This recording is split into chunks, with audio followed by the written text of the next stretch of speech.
আমি শুধু একটি কথা বলতে চাই, আল্লামা আহমদ শফি রহমতুল্লাহি আলাইহি প্রতিষ্ঠিত হেফাজতে ইসলাম প্রতিষ্ঠিত হয়েছিল নবী করিম সাল্লাল্লাহু আলাইহি সাল্লামের ইজ্জতকে রক্ষা করার জন্য, এবং নবীর ইজ্জতের কারণে নবীর ইজ্জতকে রক্ষা করার জন্যই যেহেতু এই সংগঠন রক্ত দিয়েছে, সংগ্রাম করেছে, বাতিলের বিরুদ্ধে রাজপথ কাঁপিয়েছে, জেল জুলুম নির্যাতন সহ্য করেছে, এই জন্য আল্লাহ রাব্বুল আলামিন এই সংগঠনকে এমন উচ্চতায় নিয়ে গেছেন।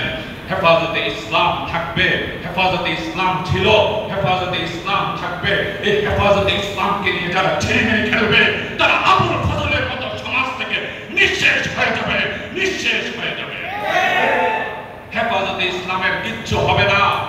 হেফাজতে ইসলাম তার আপন মহিমায়, আপন শক্তিতে রাসূল করিম সাল্লাল্লাহু আলাইহি ওয়াসাল্লামের বিরুদ্ধে যারা বিষাদগার করবে, রাসূলের ইজ্জতকে নিয়ে যারা ছিনিমিনি খেলবে, তাদের বিরুদ্ধে সর্বদা হেফাজতে ইসলাম মোকাবেলা করবে, তাদের কালো হাত ভেঙে চুরমার করে দেবে। হেফাজতে ইসলাম কখনো পিছু হটবে না ইনশাআল্লাহ। সর্বশেষ আমি বলতে চাই, হযরত মাওলানা বদরুল আলম সিলেটি সাহেব যে বক্তব্য পেশ করেছেন তার সাথে আমি সম্পূর্ণরূপে একাত্মতা ঘোষণা করছি।